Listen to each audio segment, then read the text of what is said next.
Okay. Hi, can you hear me? Yes? Yes, I can hear you. Good Hello. afternoon. Nice to meet you. Nur. Hello, nice to meet you too. Hello again. Let's start our session then. Okay. Their professors, their guests. I'm Associate Prof. Nur Emine KOÇ, the head of New Media Communication Department here in Istanbul Aydın University. I'm honored to be the moderator of this session with all of you, our guest participants, and our students. Welcome to the second and first online session of our second International Communication and Digitalization Symposium. Our theme for this session is Digital Communication and Media. We're very pleased to host you here in Istanbul Aydın University webinar system. I would like to inform you about the rules for the presentations. First of all, everybody can share their own screen and presentations. You're going to be authorized for that one by one. Your presentations should be finished in 13 minutes. An extra 5 minutes will be given for the question part. I will remind you when you overrun the time. But please follow the rules so that we can complete our program on time and so that everybody has enough time to talk and answer questions. Thank you again for your contributions. Okay, now let's start with Assistant Prof. PAULAMI SANYAL from Birsa Munda College, University of North Bengal. And the presentation is Changing Narratives, Freedom of Expressions Practice in Egypt Through Digital Form. And the stage is yours. Thank you. Hello. I hope I'm audible now. Yes. Okay. Can everyone see my screen? Yes, it's clear. Yes. I'm trying to share the presentation. Is it visible? Yes, it is. Yes. Okay. So, good afternoon, everyone. My topic is changing narratives, freedom of expressions practice in Egypt through digital media.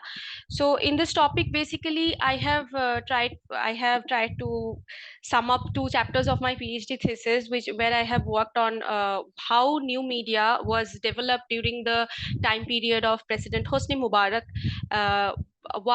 Let's go to the next slide. Yeah. So the purview of this topic is shift in Egyptian media's presentation, how the Egyptian media showed a subject, how the Egyptian media dealt with any incident, and how that aspect and how that perspective changed throughout President Mubarak's tenure. And why did I take President Mubarak's tenure for this presentation? Because it is the time frame where we can see the differences between traditional media, which was in its full force, and the digital media or the online platforms which came afterwards around in late 1990s. And there are 3 research questions, as you can see. How did Egypt practice freedom of expressions historically? How did digital forum change the pattern of freedom of expressions? And what have been the differences between traditional and digital media when it comes to freedom of expression in Egypt? Now, I am not really sure of what is the time. Is it 13 minutes or is it 30 minutes? What is the time limit for me? Is it I'm 1 3? counting it. I'm counting it. Now you have 11 minutes. 11 minutes. Okay. All right. So basically, in the first 3 slides, I have talked about how before President Mubarak, during the time before the free officers movement, prior to 1952, how Egyptian media had a very divergent aspect, and it had several different types of opinions. You can see different opinions being represented in the print media, and so that was already there. And radio also began in 1925, but what happened with radio is it was primarily government controlled, so government's control over the content of the media was also there, whereas in the print media you can see that it was privately owned, and so there were different kinds of voices. So freedom of expression was, you can say, it was in its full swing in the prior to free officers movement. In the next slide, we will see President Nasser's time period, which was basically more focused on nationalization and homogenization of media. So it had a tendency of, focusing on what president is saying, copying president's speech in toto to the print media or in and even in radio or television. And there were also criticism of foreign bodies or foreign countries or international spheres, which were, President Nasser was not supporting Israel, or President Nasser was against Britain and France. So the media would be posting criticisms of these countries, and media would show support for USSR. So this time frame, you will see, in this time frame, you will see what support of President Nasser's ideology, and there were some independent press, and they had their own voices, but those were severely constrained. There was this development of nationalization, where nation has one identity and all the media has to follow that identity. That was the deal.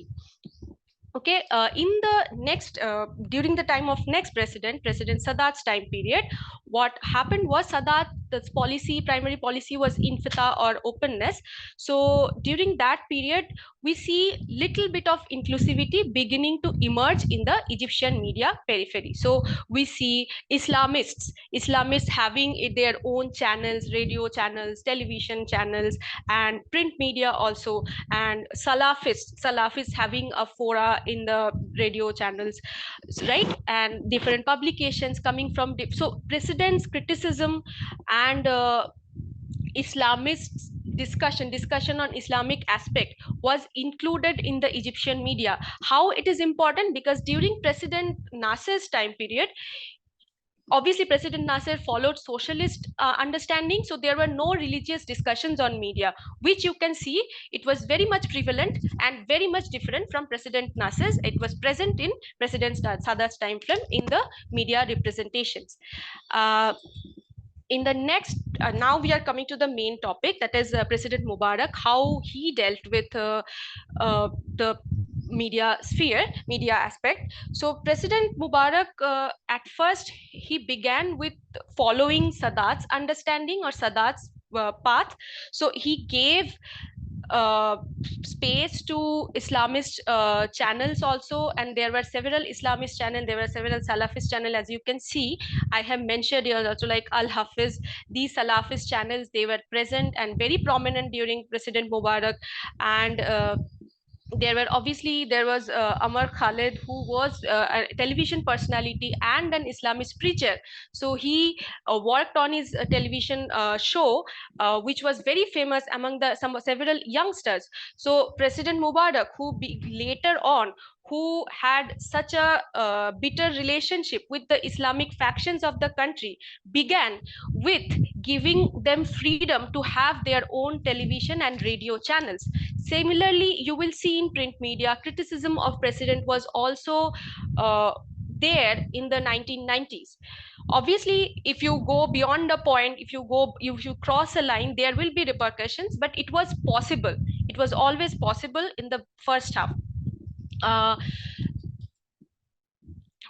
President Mubarak also, what he did was he provided a platform for digital media to grow. President Mubarak, Egypt's online interaction, it began in 1993 and it was commercialized in 1994. And there were private internet service providers by the time of 1996, and there were several government initiated awareness programs for which 4 sectors in Egypt, academic sector and research and scientific sector, government sector and commercial sector. At the beginning stage of 1993 to 1996, these were the 4 sectors which were having all the help from government to grow a viable internet platform for their help and for their usage. There was Ministry of Communication and Information Technology, which was formed in 1999. And there were, obviously, as I have just mentioned, there were several private ISP, and what they did was they encouraged normal common people to take internet connections and be online, because there were fast and internet at a very minimum cost, which was possible during this time period. So that's how we see that the number of internet users rose from 2000 in 1994 to 25,000 within 3 years, and approximately 400,000 by the year 2000. Now, this helped in growing of several platforms where individuals who had access to these platforms, and they started creating their own documentation of events. And obviously that started with blogs. The first Egyptian blog was Cairo Live, and it started in 1995, and it was authored by Tariq Atiyah. But the first blogs were primarily news aggregator and less of news analyst. So they will just discuss on whatever has been discussed on several other news platforms. So it was later on we will see that it was the other way around. Blogs will discuss incidents first, and then it will sometime go to the traditional media such as newspapers or television channels. So first blogs were mostly English, and there were a few of the English blogs. I have named them in my slide: the Arabist, Rantings of Sanbanki, Big Pharaoh, Bahia, and so on. There were a few Arabic blogs as well: Beyond Normal, Digressing, Manala. I'm sorry I did not mention the Arabic names of these blogs. I'm thinking that I should have. Anyway, Facebook and Twitter began in 2007 and 2008 respectively, and by 2010, Facebook users in the country also rose to 250,000 out of a population of 84 million. Then we see Kefaya in 2004, which was basically against Mubarak's tenure or Mubarak's re-election, and also his son's election, or son getting elected into presidential position, but primarily against Mubarak's re-election. So it could have been against both. And what happened? Sorry, excuse me. So the Kefaya movement, they have their own online platform. There was their own online front, a website, Haraka Masriya, but there were blogs. Primarily, there were blogs. These blogs, such as Arabist, Manala, Big Pharaoh, Rantings of Sanbanki, they had political dialogues. They started having political dialogues. They started organizing events. So what they would do, their blog posts suddenly started to, instead of just reposting whatever was there in the traditional platforms, traditional media, they started creating their own news, and they started creating their own event. How they would discuss, they would say that, okay, there is this demonstration happening on this day at this venue, and what is the reason behind such demonstration. Or sometimes they would just write a report after a demonstration had been commenced. So this was a very different kind of portrayal, a very different kind of platform from what was there already before. And obviously these demonstrations, the reports of this demonstration, they will hold severe criticism of the government, which was an unthinkable scene before or in any media. What happened was, this movement, they created a very viable, a very politically informed group of individuals, and these individuals, they will sometimes have their own, not sometimes, they started having their own political identity. So they started as a supporter of Kefaya movement, but what happened later on was that they grew apart from Kefaya movement, and they started having their own political discussions and own political demonstrations. For example, here is an example. In 2005, Ala Abdul Fattah, along with two other bloggers, they held a protest independently from the rest of the Kefaya associated political activists. So such through these process, blogosphere, basically blogs started to show their own political ideology. All these bloggers, they started to show their own political ideology. They some of the bloggers, they were, you know, of socialist understanding, and some of the bloggers were from Islamist background, or some of the bloggers were just pro-Western. So these were you know, the bloggers started to show their own political background through these posts. And now what we will see is that the blog started to post on incidents which were not really discussed in the Egyptian media. For example, I have discussed a few. For example, blogs were starting to talk about religious minority community such as Baha'i community. There was this one blog, Egyptian Baha'i. They posted on 2008 on what it is to be a Baha'i in Egypt, and this started a conversation on a political Sorry. minority. You Sorry, have 1 minute? 1 minute. Yeah. Okay. So I have several incidents which I don't think I have the time, but rape and discussing about army, which was always considered a red line. So the blog started to discuss on such topic. Facebook also followed similar tradition by talking about army and banned groups such as Muslim Brotherhood. And obviously we all know about We Are All Khalid Said, that Facebook group, and how it had a huge influence on and how it changed or how it helped in change the government. And what was obviously I have also mentioned here that how the traditional media failed to publish them, or how the traditional media did not publish them as the online platforms were discussing on these issues. They are in my slides if you can follow them. So basically this is what there is another another slide, I forgot about this. In this slide, I have talked about how several online platforms are also used as were used as a surveillance mechanism over government. So online platforms are not just criticizing government, they are now monitoring the government action. So during the 2010 parliamentary election, we see You Shahid, online project, which basically created interactive maps of citizens experiences when they had gone for election, and what kind of election frauds were taking place in the 2010 parliamentary election.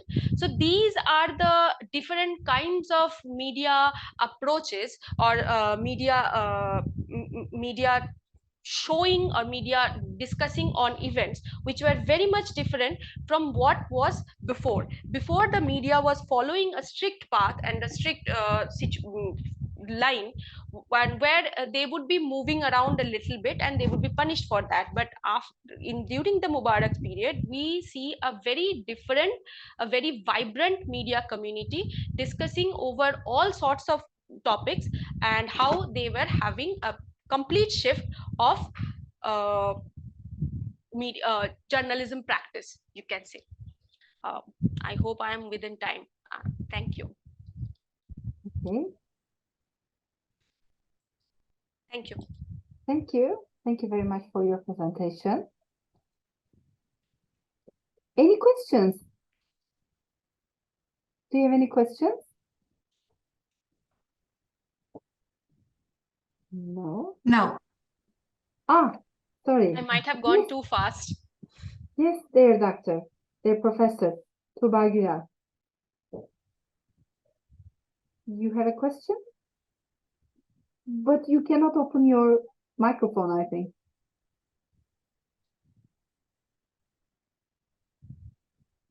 Can't you?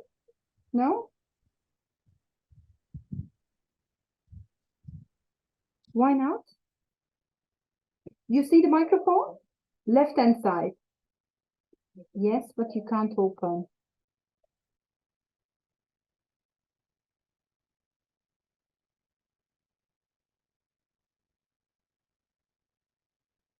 No, we can't hear you.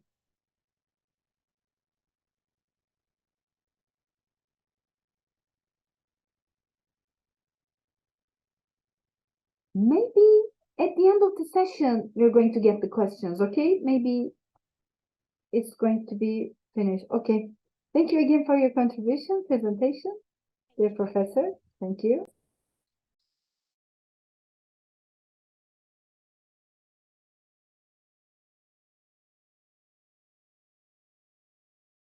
Sorry. This time my voice is closed. Sorry. Okay. Thank you again for your presentation, dear professor. Now our second presentation is ROOTA, SUTKUTİ, sorry for my spelling, It's okay. from European Humanities University.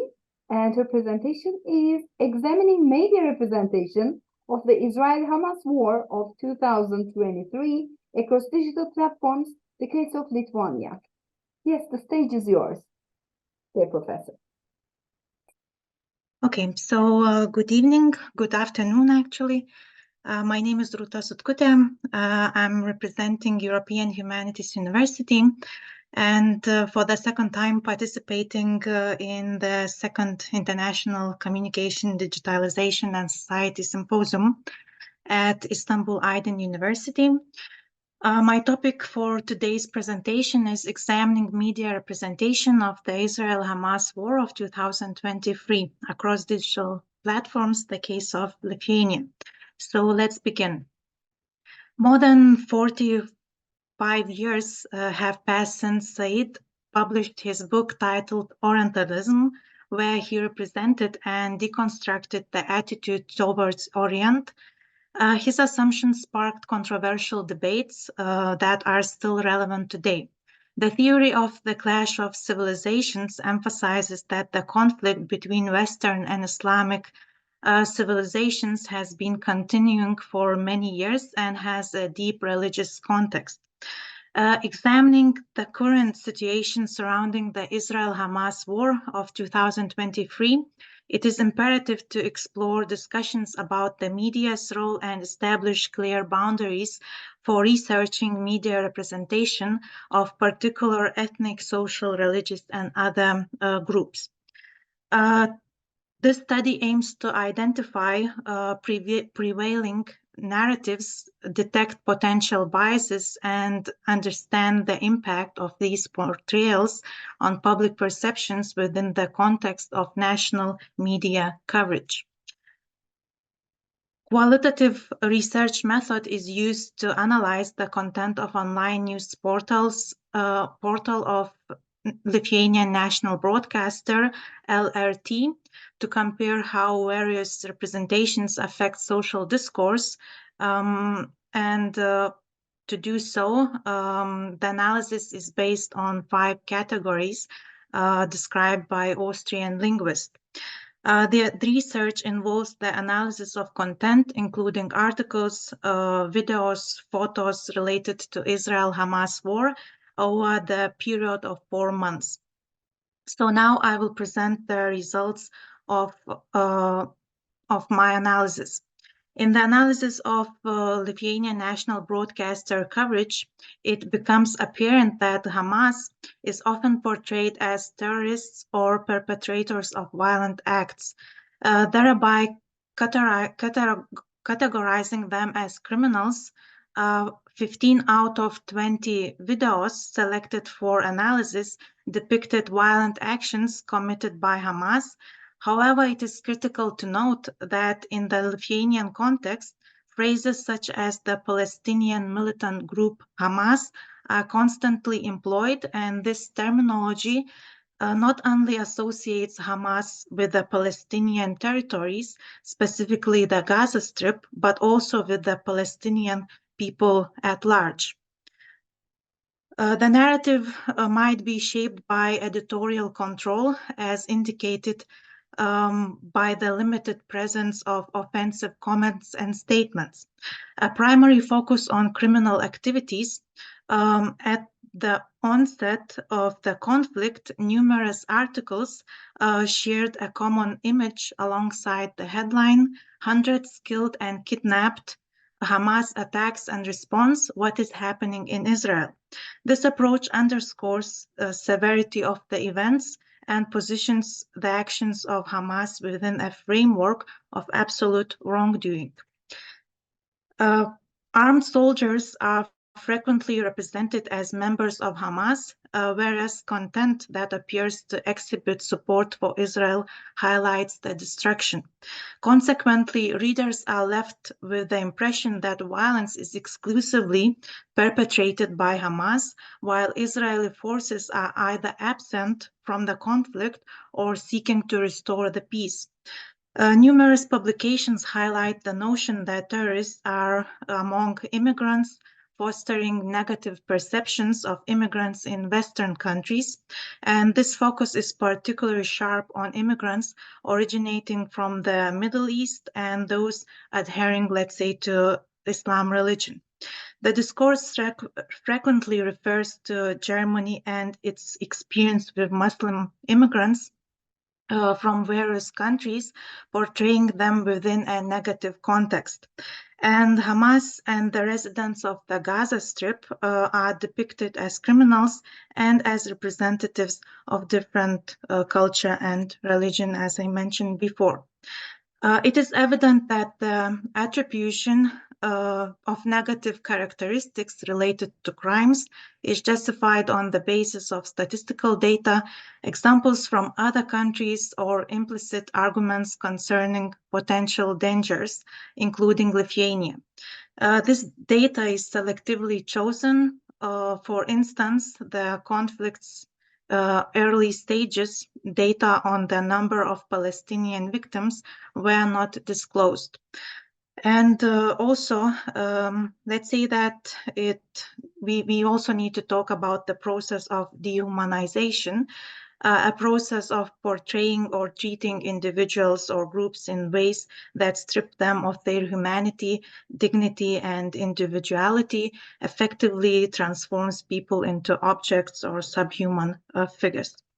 The analysis reveals that international organizations tend to implement a two-pronged policy strategy, initially recognizing Israel's right to self-defense, while also acknowledging the Palestinians' right to live and adherence to other humanitarian principles.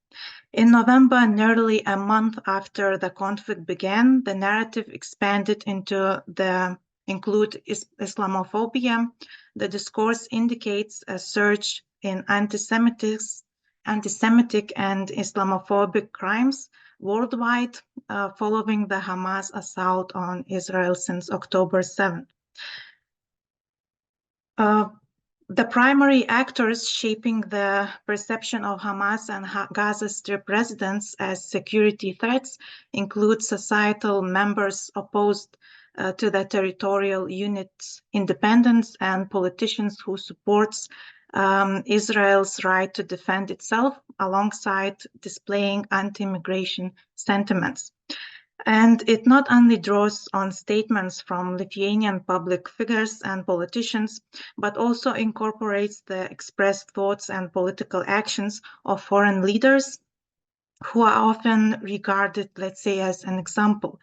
And however, it is important to note that political leaders are selectively chosen based on their alignment, let's say, with extreme right wing.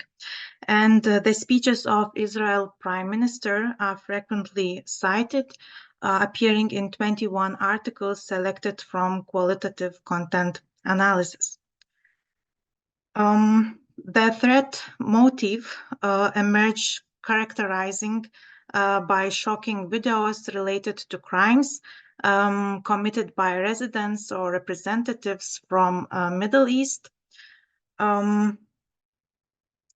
Articles frequently reference Germany and immigrants from other countries residing there, invariably within a negative context.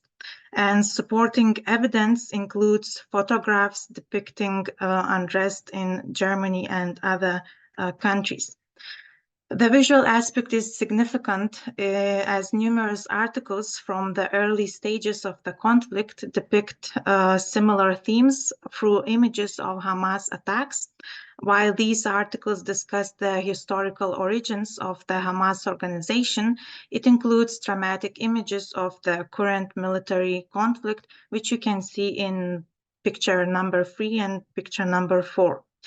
Parallels are also articulated. The conflict has been compared to the Holocaust and 9/11. Metaphors such as illusory sleep, Israeli concession, your own 9/11, barbaric massacres, brutal organization are employed. Epithets like the cross of Israel, a state of a clinical death, a concept of two states, destruction and chaos, on the unprecedented scale, whirlwind of blood and Israel entering the fire of a new war on September 11. This scenario is presented as call for the entire civilization community to unite and engage against the global terrorist alliance, reflecting the clash of civilization scenario. And for the conclusion, to sum up, I would like to say that in recent developments within Israel and the conflict involving the Israel government and Hamas has evolved, with the media assuming a pivotal role in molding perceptions and narratives concerning the persisting hostilities. An exploration into the portrayal of humanitarian aspects, political strategies, and responses from the international community in the media might be instrumental. And also, in summary, the portrayal of Hamas and the residents of the Gaza Strip as a threat employs a form of social categorization, the dichotomy between us and them. This approach is paralleled with references, as I mentioned before, 9/11, issues of anti-Semitism, and also it is important to mention that consequently, Palestinians are often portrayed as passive participants without the opportunity to voice their opinions. Thank you for attention. Thank you, dear Professor, for your interesting presentation. So we start to get the questions at the end of the session. So we continue like that, okay? So at the end of the session, I'm going to take all the questions. Okay? Okay. Thank you again, dear Professor. So let's continue with our third presentation. Lecturer Margarita GIL-JEREZ. I hope I pronounced it correctly. Universidad No problem. Internacional de la Rioja? Rioja. Rioja, okay. And your presentation is press events as content managers for brands to achieve positive media impact. Yes, Yeah. the stage is yours. Okay, thank you very much. Perfect. Okay. Could you see the screen? Okay, great. Thank you. Yes, clear. Okay. My field of study always are event management. Okay. That is not much investigate anywhere. And here I will present you the study of the press events as content manager for brands to achieve positive media impact. Okay. And the objective of this study is to aim to validate the effectiveness of events as vehicles for communication brand messages to the journalists. The study also strives to illustrate the complete organization of a press event through a case study, establishing a specific method of execution that in event management, we talk about always event management process, okay? And about the theoretical framework that I always try to use in my investigations, the study will be carried out by means of an exploratory qualitative methodology based on a literature review. This methodology is designed to provide data on organization of events as a public relations technique, definition and typologies of events, event planning process, profile of the event manager. And we want to focus on all the subjects involved in an event. That means the sender of the message, that it will be the brand that organized the event, the receiver, the audience, that it will be the press, of course, and the executor, that it will be the event manager, okay, the professional who manage the event. Three scientific fields it will be in the work, that is public relation, communication, and event management. We will focus in the functions of the communication department, more than anything in press events and media relation. The event management should be included in the communication and public relation strategy of the company. And it is an excellent tool to disseminate the brand's message, no? That's why we also speak about the agenda setting, because it's a theory that really the events are inside, because the brands organize the event to put a news in the agenda of the mass media, right? And of course, the main object of the brands to organize the events are reinforce the relationship with the journalist. Okay, the events objectives are strengthen links with the manager, with the communication managers, and the brand itself also, brand image and reputation, of course, media coverage, and bringing the message to a general public through journalists. What does mean? Okay, the brands want to making journalists brand influencers, you know, because the journalists have to send the message to all the audience. Okay, in advertising, a brand pays for a space, okay, but in public relation activities, the objective is to obtain media coverage without paying anything, no? This can be done through the organization of events. And how to make a journalist a brand influencer, no? Because we have to make the journalists influencers of the brand, to have positive media coverage, but offering experiences that will remain in the memory of the journalist, sharing unique moments with the brand people or brand managers, and also giving value content, no, to publish, of course.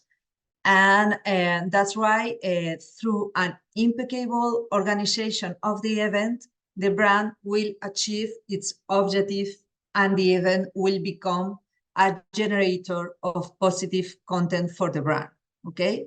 And this is the event management process that we will follow to do an impeccable organization of the event. I'm sorry, my accent is so Spanish. I'm really, really sorry, but You're fine. it's a little strong. I hope you understand me, okay? Yes, yes, and okay, the event management process that we will follow inside this case study to find a media coverage will be in the beginning, the brand setting objective, briefing, and event pitch, selection of the winning agency project. Because why? Because the brand always organize an event pitch to find the project that is or that have a better experience. Okay, we have to design an experience amazing creativity with an storytelling, with everything to show the journalist your brand, your values. Okay, after you have to follow as always in an event, guest list and an invitation, confirmation, press kit, status weekly meetings to be sure that everything is done wherever have to be done. Photo video production, work team coordination, Q&A, you know, for the press, for the press conference, and the rehearsal, the first assembly, after the rehearsal, the timetable, the event, and the evaluation. Okay, and the conclusion in the end, I think it's okay with my time. the achievement of objectives can only be impeccably carried out by following a specific process of organizational press event, okay, where the person responsible for its execution is a suitable profession.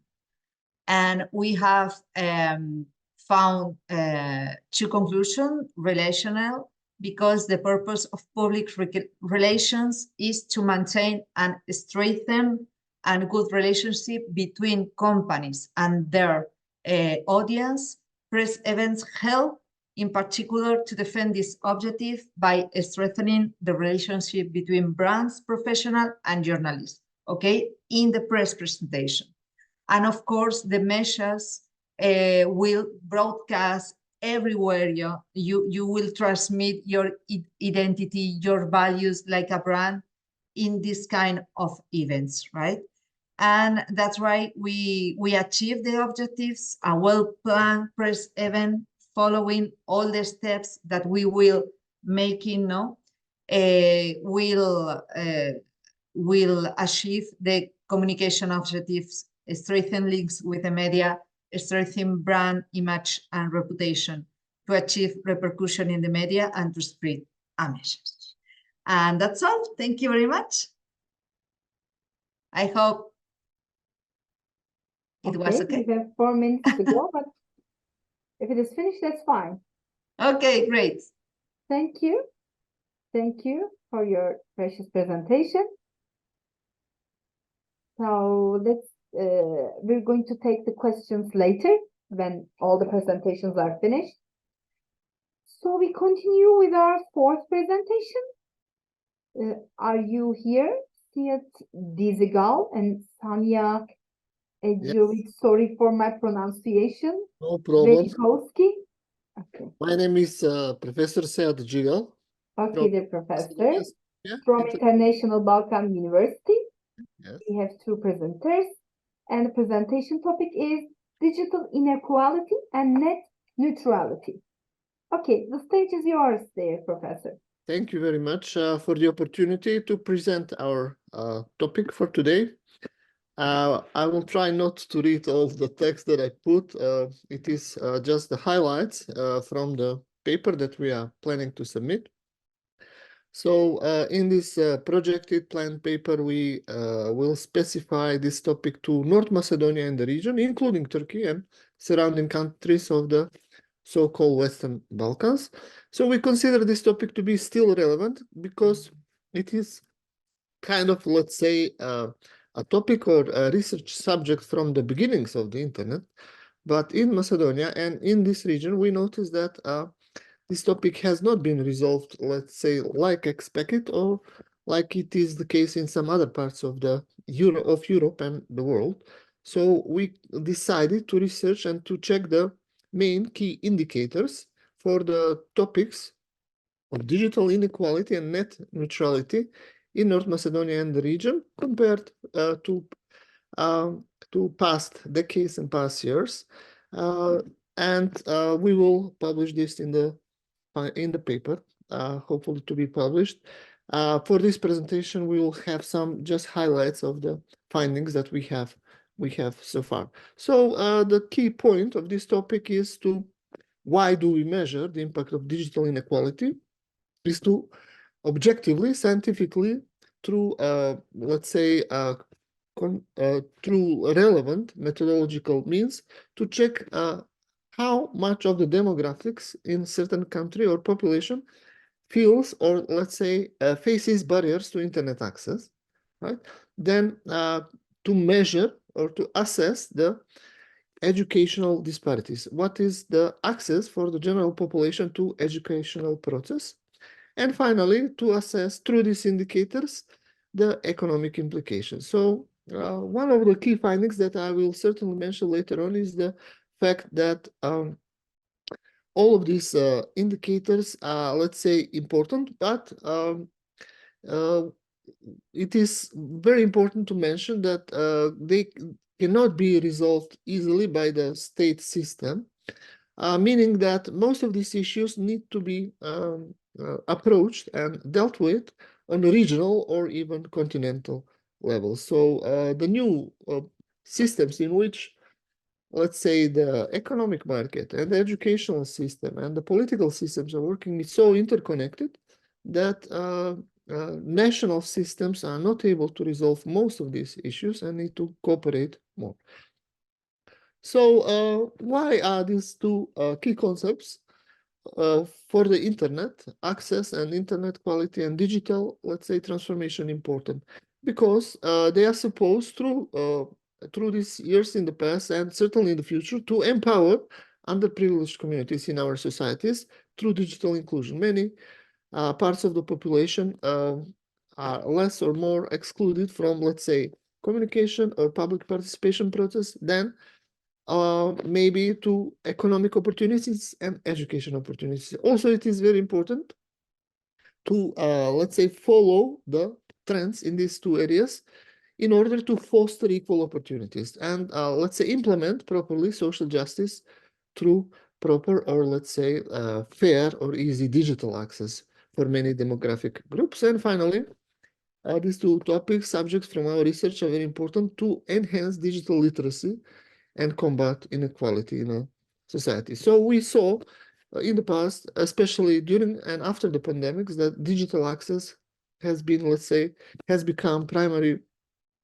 option or primary method for many, let's say, social activities, not only education, but let's say banking, employment, even academic participation like this one. So in that sense, following the digital trends and digital gaps and their, let's say, decrease is very important for society in general, not only for these isolated or specific areas. So just briefly to mention that the role of net neutrality, which is the concept that basically explains or secures fair and balanced and equal access to internet and digital services for everyone involved, is important because of these previously mentioned aspects and the fact that net neutrality coupled with decreasing of digital divide is preserving equal access to online information and services on many levels, political level,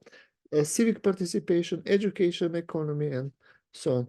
Also, improvement in these two areas is supposed to prevent digital discrimination and ensure fair internet and information access for many citizens. Also, the development in these two fields promotes innovation and competition in the digital landscape, which, as I mentioned previously, has been expanding from local to regional and then to global levels. So it is important to mention that digital divide and dealing with digital divide and, let's say, securing net neutrality helps preventing censorship in many areas. Then it enhances the development of media diversity, the media, let's say, platforms who spread necessary information to interested, let's say, recipients and communicators, and secures better innovation and creativity opportunities for all sectors, from education to NGOs, civic organizations, and politically motivated organized groups and organizations. So I would also like to mention that securing, let's say, development through these two topics also safeguards fair competition in the economic level, because depending on the, let's say, quality of the internet and digital platforms for economic, let's say, subjects or economic, let's say, stakeholders is more and more influencing the market competition or, let's say, the development of certain products and services. So in short, keeping on track these two concepts, the digital divide under control or reducing and, let's say, preventing jeopardization of net neutrality helps markets to avoid monopolizations, or, let's say, consumers in their side, it protects the consumers for many aspects of their, let's say, interest.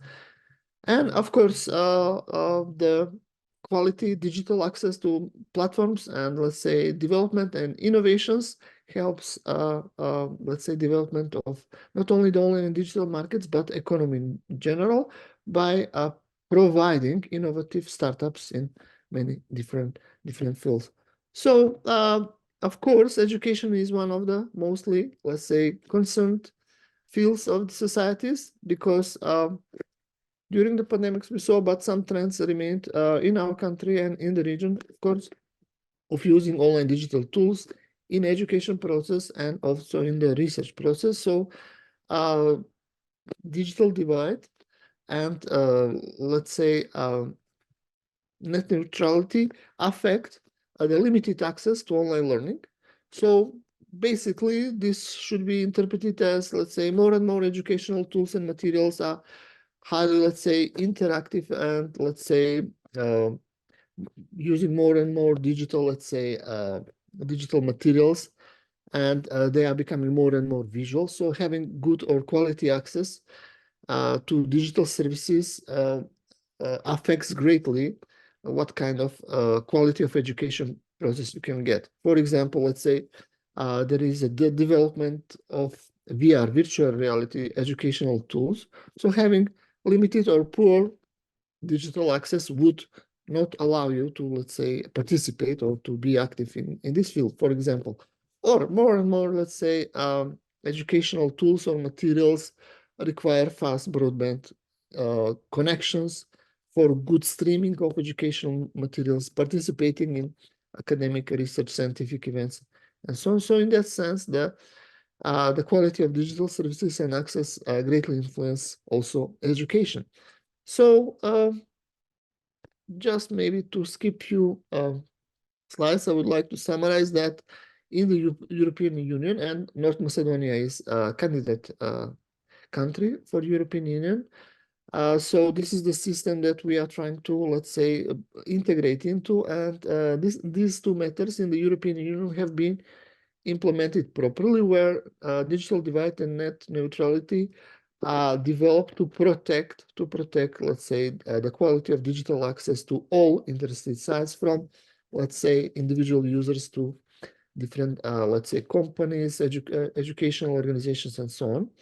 So all these complex European Union regulations try to ensure that internet service providers treat all internet traffic equally, whether it is geographically, socially, or, let's say, systemically, whether it is individual user or some company, for example. So in the European Union, we can say that there is a regulation that tends to protect these two, let's say, key markers or key factors for the quality of digital access. The situation is a bit more complex in the United States, where the influence of the so-called online giants is greater.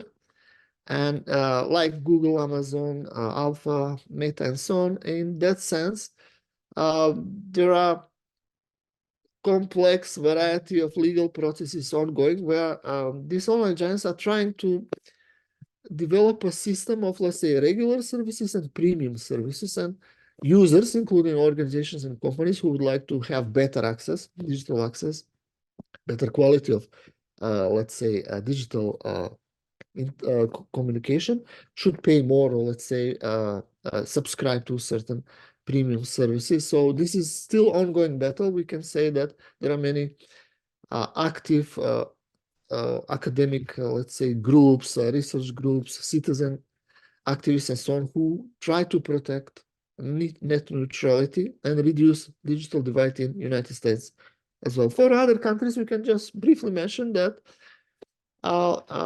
in most of them, these initiatives, these processes are ongoing on separate or specific levels. Each state is trying to develop regulations and systemic protections to avoid digital divide and to protect net neutrality. So this is still an ongoing process. But it is important to mention in this context, especially after the pandemics, that these processes influence each other, in the sense that if some successful good model is developed in one country, it usually is implemented in neighboring, or, let's say, countries that are culturally connected or close to them. So we can say that even if there are some individual successful or negative cases, they tend to influence other countries as well, because of the nature of, let's say, development of the digital platforms and this digital transformation as a whole. So this should be followed as well. So it means that maybe from some smaller country where some positive, let's say, experience or positive case has been going on, could positively influence even globally the development in these two fields. So slowly to move to the part where I would like, just for your information, to highlight some of the key findings that we found so far, include some international organizations reports and then some statistical reports for North Macedonia, just to highlight that according to World Bank report for past year, 2023, still there are large gaps forming in internet speeds and quality of data use. So we can mention that in 2023, median fixed and mobile broadband speeds in high-income countries are 10 or 5 times faster, respectively, than speeds in the classified as low-income countries. So we can say that, unfortunately, that this gap between the high-income and low-income countries is growing, unfortunately. So also in this report, that the broadband traffic per capita in high-income countries was more than 20 times higher than traffic in low-income countries. That means that the broadband speed and quality in the higher-income countries is now going, let's say, is constantly improving, while some cheap services and substandard digital services are dominant in low-income countries. We will see some statistical reports on this for North Macedonia specifically. Also, in the World Bank report from last year, we can mention one important finding, that the broadband prices in low-income countries accounted for 1/3 of monthly gross national income per capita. I will show you one slides later on. Well, let's say the prices of some standard internet provider offerings are much cheaper in low-income countries, but this is very, let's say, it could generate false conclusions that the access is easier. But no, these are cheaper services, but with substandard quality, right? So from this report, I just wanted for our esteemed audience to show this slide I selected, where it is obvious that, let's say, that the quality of access is generally growing, but in the low-income countries, it's still either status quo or slowly growing, while in the high-income countries, it's developing much faster, both on, let's say, fixed line, cable internet, and the mobile internet as well. This is a case example from North Macedonia, where you can see, just to point that the access to internet, according to the last information that we have, is 78.4, and it is like this maybe in past 5 or 6 years. After some, let's say, fast development in the previous decade, this access is not improving drastically or significantly in the past few years. It is also important to know that 21.6% in North Macedonia don't have access of internet at home, and this also has been one of the persistent issues, unfortunately, that has not been changing as a trend in the past. When we compare, Professor, yes, have last 1 minute. yes, no problem. I think I planned exactly 2 minutes. So in that sense, we can say that after some fast development in the first two decades now, this is slowing down for North Macedonia. Just to put this into context, this is these are statistics for the quality of digital access and in that sense digital divide between the countries in our region of Eastern Europe and Southeastern Europe. You can see from the statistics that Romania leads Hungary, Poland, and so on.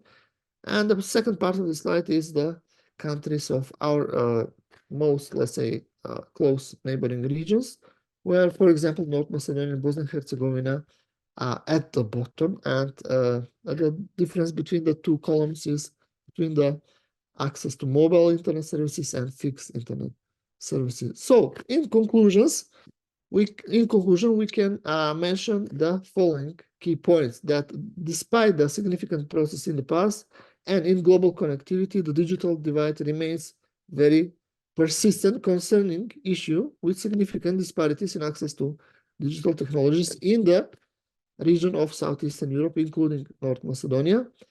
Also, through research processes and through available, let's say, literature and scientific findings, we realize that this digital device is multifaceted and includes various dimensions. So it becomes more and more complex, meaning that now it's not only for internet service providers or state regulations, but more and more stakeholders or factors are involved into dealing with these two issues. So it is important to continue to research these two fields. Also, one of the key conclusions that we are going to include in the paper is the fact that digital divide intersects with other forms of inequality, such as economic indexes of income inequality, gender inequality, rural-urban disparities, and other factors like nationalities, ethnicities, language barriers, and so on. So dealing with these two issues is becoming more and more complex. And this is the final finding that we would like to present to our audience for today and in the paper, that we need not only local and regional, but also global collaboration to deal with this ever more and more complex issues in the aspects of digital divide and net neutrality. Thank you so much. I hope I didn't take more of the planned time today. Thank you so much. Thank you, dear Professor, for this updated and precious presentation. So let's move to our last presentation of today's session. The Professor Tanya Gromosa from Zagreb School of Business and Katarina Trajba from University of Zagreb. Their presentation is how hybrid formats of public relations and marketing affect trust in the media, research of the attitudes and knowledge of communication and journalism students in Croatia about native content. Yes, dear Tanya, the stage is yours. Hello, everyone. I hope you can hear me. Hi, dear Katarina. Hi, and you can see the presentation. Yes. Thank you for the introduction. So as you said, today I will present you the topic of our research that was a part of my master thesis at University of Zagreb, Communication Science. So the topic was, how do hybrid formats of public relations and marketing affect trust in the media? So the subject of the whole paper actually is the ethics of the native content, or as you would say, native advertising. Why was the subject interesting to us? Why is it relevant? It is because of the rise of native content in general in advertising, and also in the rise of share of the revenue in the advertising as a whole. So that is why we thought it would be relevant to see what about ethics of the rising advertising, new advertising type. So the objective of the paper was to examine the attitudes of students of communication science about the ethics of native advertising, because they are the future of the industry. They will be soon working both in the media and also as a PR experts and so on. So native advertising is actually became popular as a response to the need for an advertising that is not as aggressive as traditional advertising that is seeable right at the moment that someone wants to sell us something. So it is a type of paid advertising where ad matches the form, feel, and function of the media in which it appears. So It takes the form of the media and the editorial content that is placed there. And that is a definition from Native Advertising Institute. What are some of the ethical problems or aspects of native advertising as such? It is firstly transparency, and then secondly trust. So the question of transparency is set because, as actually many authors said, the question of transparency as a first problem because of the integration into the content of the platform as such, and not being for a reader or consumer of the media, not clearly being able to see that it's an ad, and that is then that becomes a problem. And the second, trust, comes from the first one, because when the public cannot see something that is genuine and see what is ad, what is not, they lose trust in the media in which the ads appear. So that is the second ethical aspect of native advertising. Objectives of the research were these. Main objective was to investigate the attitudes of future communication professionals, so students of communication studies and journalism, regarding the ethics of native content. And the research was conducted through an online survey in the combination of 27 close-ended questions, which were either multiple choice or Likert scale. It was conducted through Google Forms over a period of 30 days last year in February and March. The sample was a total 102 respondents. And it was a representative samples of students from Department of Communication Sciences at University of Zagreb. And here also, and on figure 1 and figure 2, you can see the demographics of the respondents. So it was mostly female respondents, and the most included age was 22 to 25 years old. Now I would like to present you the results of our research throughout the hypothesis, and also some conclusion that were brought out in the results in the paper.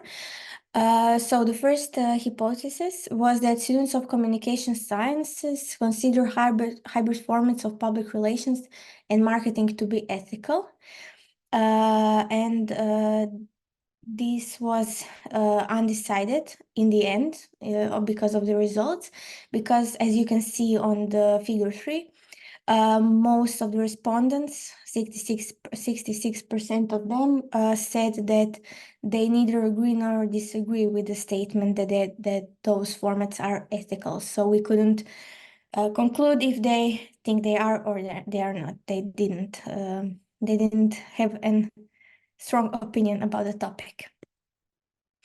The second hypothesis was that there was a difference in understanding or in attitude toward ethics of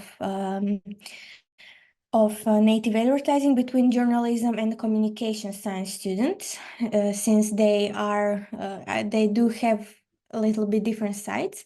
But also this hypothesis was rejected because the results were practically the same, which means that their academic ways are more similar than one would think at first.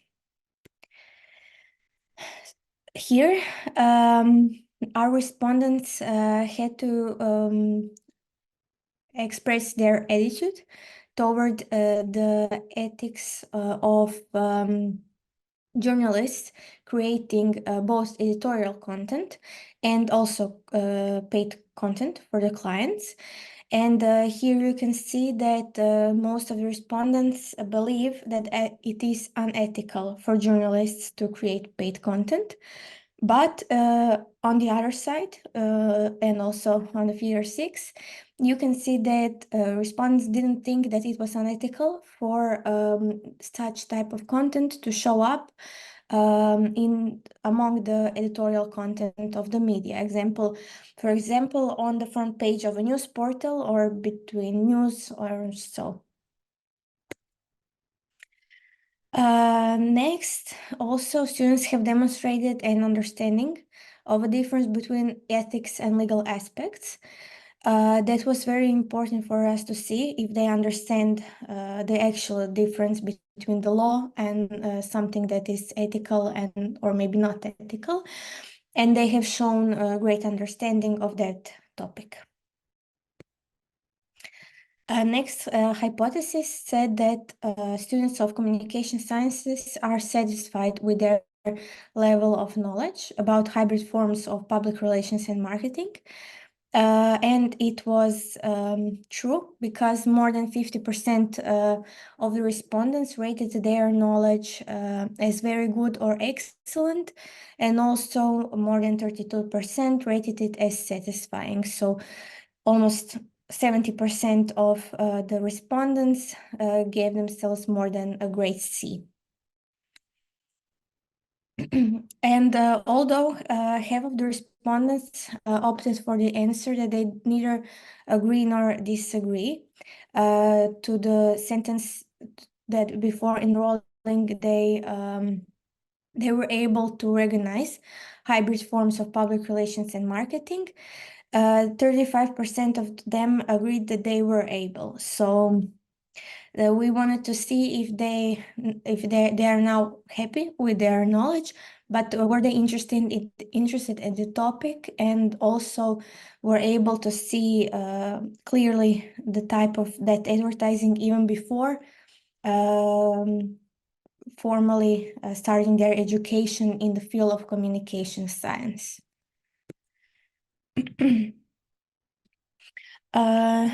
Next, since they graded their knowledge good, it was also interesting to see that they are partially satisfied with the knowledge gained through formal education, because in the part of the research, we actually questioned their knowledge, and they had very, very good answers. They were mostly right in the answers. So they clearly have good knowledge, but they are partially satisfied with knowledge gained through just formal education as it is. Next hypothesis was that students of communication science consider knowledge of native advertising to be a part of media literacy, and it was confirmed, and they thought that it would be useful for it to be taught starting as early as elementary school as a part of media literacy education. And the next hypothesis was rejected. It was that the students of communication science have confidence or trust in hybrid forms of public relations and marketing. It was rejected because when asked if they trust that hybrid forms in the media are properly labeled and always presented, they were either, the most answers were either that they nor agree nor disagree, or they disagreed with the statement, which shows that they don't really trust the media to always show the native content as it is. This information was very interesting to us because the respondents thought that informing and educating readers and public would be good for profession's credibility and trust, so professions of both PR and journalism. But one earlier study from 2022, which was also on the students, conducted on the students, showed that communication and journalism students have lower levels of trust in media compared to students from other fields, despite having a higher level of knowledge about media, public relations, and content creation. So they they had more knowledge but less trust than their colleagues that had less knowledge about the media in the whole.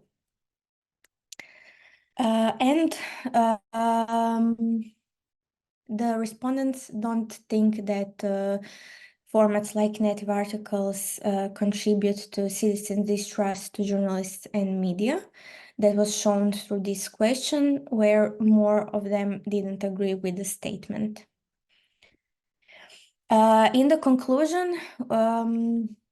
I would like to say that the impact of native advertising is just going to get bigger and bigger, more impactful in the future of both media and public relations and also advertising.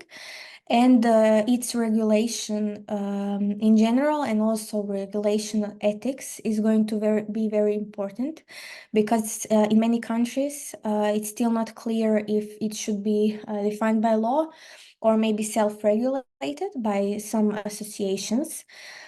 So it will be very interesting to see how the professionals decide to regulate that area so that it is completely transparent, because now it is not. And also in the future, it would be very interesting regarding the regulation to see how practitioners today, who are maybe part of some associations, associations which already have regulation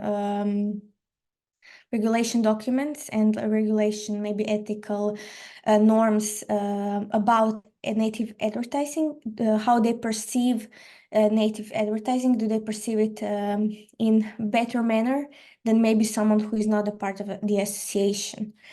So that would be interesting to see, because now we saw what the students think, who are now like learning about it, and to see people who are already living it, how do they perceive it. Here is literature used for the presentation, and I would like to thank you all very much for the attention and also for all of your great presentations that were before. Thank you. Thank you for your precious presentation, Katerina and Professor SANYAL also. Thank you again. So this was our last presentation. We're going to have pictures, but do you have any questions? First of all, I want to ask the questions. Do you have any questions? Can you hear me, please? Yes, we can hear you Okay. clearly now. Sorry for the technical inconvenience. I think you can hear me right now. Yes, clear. Great. And my name is Tuğba Gülal. I work at Istanbul-Aydın University at Radio, Television and Cinema Department. First of all, I would like to thank all participants for their different contributions according to different paradigms of communication. And we have listened to very interesting topics, and there are many questions following those topics. And we are so happy to host you here today.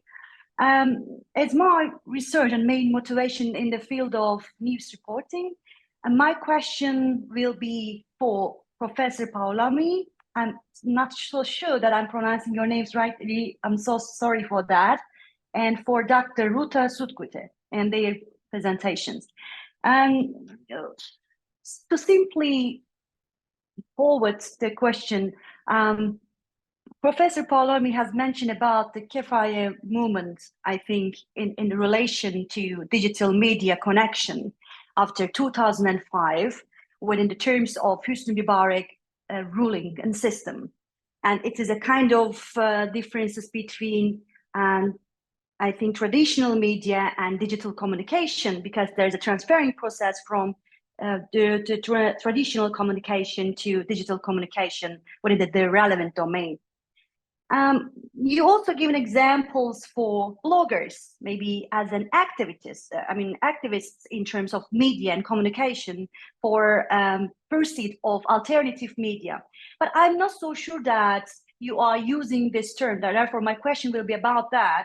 Would you think that those bloggers that you have mentioned during your presentation, who might move as activists, and media activists actually, I think we can call it that, have directly determined the historical change about Hosni Mubarak ruling and system? I'm not so sure my question is so clear, but my question is about that those kind of bloggers, can they be really framed as alternative media activists, and who determined historical change directly without any interruption? And my second question, I don't know, maybe I can talk about the question before answering the second question, if it's okay for you, or I'm not so sure how I can continue. Maybe I can also continue with my second question for Professor. The second Ruta? professor is not here now. She has to leave. Oh, So sorry first for that. Is okay. Okay. The professor, your answer, please. Okay. So what I gathered from the question is that whether the bloggers who, I mean, if they can be called as, bringing the end of Mubarak's political reign, is that what you are trying to ask? Can they be considered as did they really have direct impact on the changing process of history within the terms of Hosni Mubarak's contact? Okay, so I mean, yeah, there are two types of arguments, obviously, but whatever I have seen, these bloggers can be seen as the initiators of a movement. I mean, movement, I am using the word movement for the lack of other better words, but they can be seen as initiators of a streamline of a trend where common people can protest against, or common people can criticize or question the government's policies and government decisions. And I could not actually discuss the previous slides that in that detail, but in the if you would have gone through the entire historical trajectory, including Mubarak's regime, then you would have seen, or I mean, as much as I have seen, that even questioning not one person does not even have to go to Mubarak, President Mubarak. You cannot just even question the army's decisions. For example, there was this one island which the army which basically evicted all the residents of that island. It was a fisherman island. In 2007 the army did that, and it was not reported at all in any of the government owned media houses. It was only reported by 2 or 3 independent media, and even then they did not question the reason why those people were evicted. It was just reported as a story, like it was required for the sake of some administration, and that's why the army had to do it. But that's the difference. So the bloggers started asking questions. So in that way, it basically went into a trend where you can, break the fear, breaking the taboo of not doing something that you cannot do, or you should not be doing something, and bloggers break that taboo. So that's how they can be seen as, creating or being part of a history. As at least that's how I have studied it. I hope that answered your question. I think it's fair enough. I mean, when you say that, you have used the term initiators of the historical process and transformation. I think it's already very clear. Thanks for that. But can we also call these bloggers as, I mean, alternative media activists? Or can we use this reproduction of blogging system in media as alternative media? The bloggers as alternative media activists. Well, I think, yeah, if we use the term media activists, that would be better for the bloggers, because they were not just media reporters, they were also serving a purpose, which was to protest politically, or political analysis, basically criticizing. It was not just analysis, it was analysis for a purpose. So from that aspect, they can be considered as alternative media activists. I mean, in my research, actually, I have divided the primary sources that I have taken. I have divided into 3 categories. So politicians, who were always politicians, and how they have dealt with social media, because my topic was entirely on primarily on social media. And the second one would be the bloggers turned activists. So that was a category in my thesis, because I saw that these bloggers, they served a purpose, and some of them actually later on became political motivated individuals who were, you know, sometimes they were having political parties or supporting specific political parties. So that way. Thanks so much, Dr. PAULAMI. It's really clear. Thanks. Okay, thank you. Thank you for the question and the answer, the professor. Okay, are there any questions?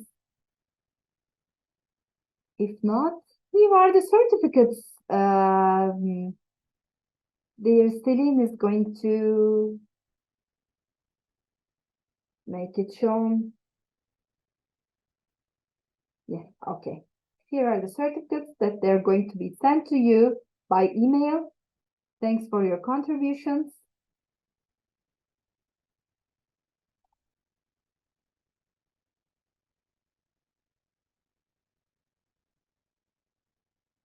We are honored to host you here in Istanbul University. Thank you all, dear professors.